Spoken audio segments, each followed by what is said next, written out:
Your friends are gonna hate you for this one. While they're trying to buy expensive properties with expensive interest rates to make this much money in real estate, I'm gonna teach you how to bypass that, how to hack the system so that way you can make cash in real estate while investing in real estate is tough. And then you'll have all this cash ready that when interest rates drop and it's the time to buy, you can buy as many houses as you want. I make money on Airbnb. I've made over $10 million.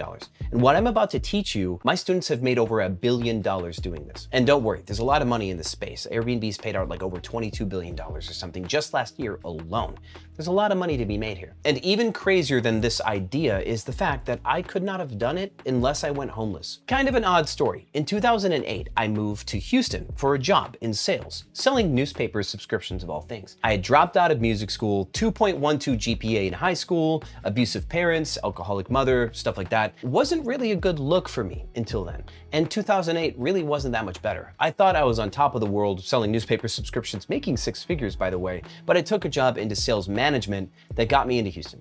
And I failed. I was a terrible sales leader, terrible manager. I was a good salesperson. I was really optimistic, kind of naive. And that drove me into homelessness. I got an eviction on my record and I couldn't rent anywhere. I couldn't live anywhere. And so after living in a van for 4 or 5 months, I decided to start my own business doing newspaper sales just the same. Called around to some newspapers. One finally called me back. I moved down to Corpus Christi to start this company. I convinced a landlord to rent to me without looking at my residential record.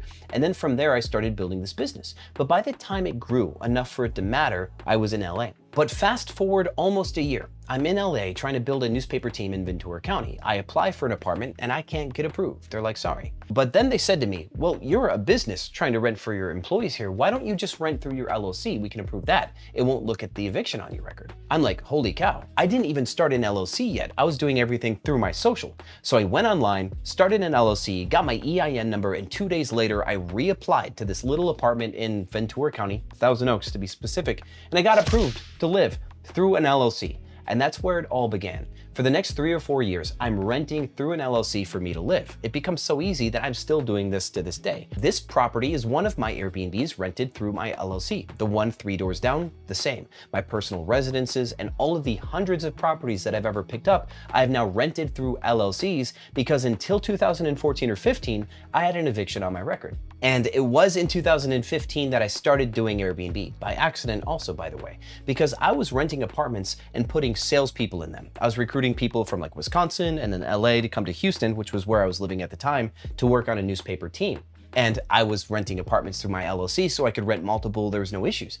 But what happened is a bunch of my sales staff moved out. They either found their own places or moved back home. And so I had 3 empty apartments at this building called Sky House in Houston. And I was just burning the rent on them. I had no plan for them. I was dumb and optimistic enough to not have a plan with these units. I rented them for a year, only needing them for 2 months because I was giving people 2 months of rent free to relocate to the city. And maybe I was hoping that they would just stay in those units and pay the rent, but they didn't. So $6,000 a month was my burn until one day in the winter of 2014, somebody said to me, I stayed at an Airbnb in Austin. And that's when my ears perked up. I'm like, what's that? I had no connection yet, but when they explained that they stayed in somebody's house, I was like, that's perfect. So it was end of November, early December 2014 that I listed on Airbnb and started making money right away. My first full year on Airbnb, 2015, I made over $100,000 on these 3 apartments. I had doubled my money every single month. I was making $6,000 a month net income. It was nuts. And back then there was nothing on a lease that said that you couldn't do Airbnb. This was such a new idea. That has since changed. So now I have to teach people sales and how to negotiate, because to do this now, you have to convince a landlord to change the lease. You have to convince them to remove the part that says no Airbnb/no subletting. A lot of people say that Airbnb is illegal, subletting is illegal, but that's actually not technically correct. See, a lease is an agreement between you and a landlord. It's a private agreement. And whatever that sheet of paper says is the law, is what people are trying to say. But a contract isn't law, it's civil.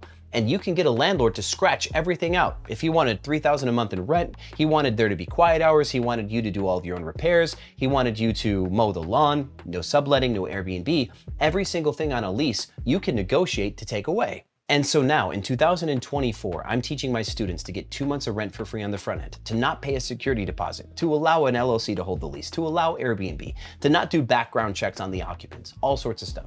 And this isn't actually that taboo in this industry. I know it sounds a little crazy, but there have been tons of companies like Saunders, Stay Alfred, Lyric, Vacasa, Zeus, signing thousands and thousands of leases, sometimes renting entire apartment complexes to then rent them back on Airbnb.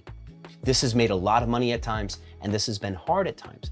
And this is where you might ask, well, is it too late to get into Airbnb because some dude with gray in his beard is telling you about how he did it 10 years ago? There's a boom and bust cycle just like real estate.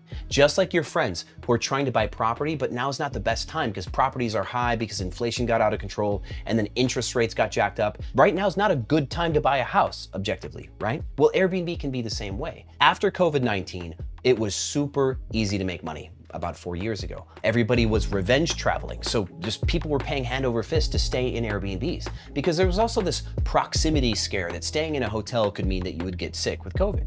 So Airbnb took advantage. But what happened is investors bought a ton of properties and got into Airbnb, flooding the space with a lot of supply. And what happened was when everybody cooled off and stopped traveling, there's all this supply on Airbnb and no travelers. So people started losing money.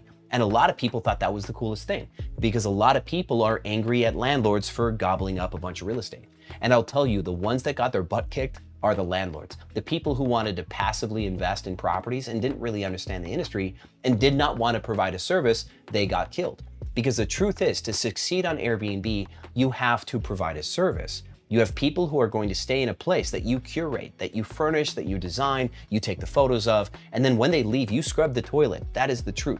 Yes, you can have a housekeeper do this for you, but at the end of the day, you are still serving a customer. And how many landlords do we know that really don't like their tenants, right? So imagine those guys trying to get into Airbnb. Of course, they got crushed. And what happened after that is everybody started quitting and they're whining and complaining on the internet. Shelby Church says I'm quitting. All these other host influencers say they're quitting. Airbnb bust this, wham, wham, wham. I'm quitting Airbnb. I am quitting Airbnb. I quit Airbnb. I jumped out of the Airbnb. And then there's a trend of videos about the fall of Airbnb. And just like the stock market, they say you want to sell when everyone's greedy and you want to buy when everyone's fearful. We're coming back into an era where Airbnb can be really, really profitable. And what's happening that allows this is there are properties that have survived the test of time, this cycle of COVID and then the bust. And we can look at those properties and find out why they are successful. This is called market research. It's one of the main things I've been teaching lately. A year ago, all of my students wanted to know pricing strategy. I coach every Saturday for 4 or 5 hours a week. And last year, it was always pricing strategy, this or that. How do I change my prices to get more bookings? I'm afraid that I'm going to lose money. Airbnb bust. But now everybody wants to know market research techniques. They're looking to pick up more properties. They want to know what the best properties are. And just this Saturday, I spent 5 hours with students doing market research from coast to coast. LA and the Bay Area, Chicago, Dallas, Michigan, Jersey, South Florida, even international like Dubai and the Philippines. And what I've discovered over the last year is that there is a way to go on Airbnb and find the best performing listings and find out what it is about them that makes money, and then you just copy that.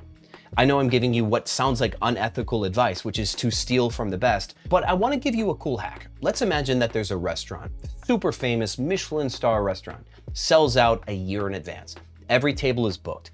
Everybody wants to eat there. And a lot of people don't know that it's booked a year out. So they fly to like Chicago, for example, and they show up hoping to get a table and they can't get one.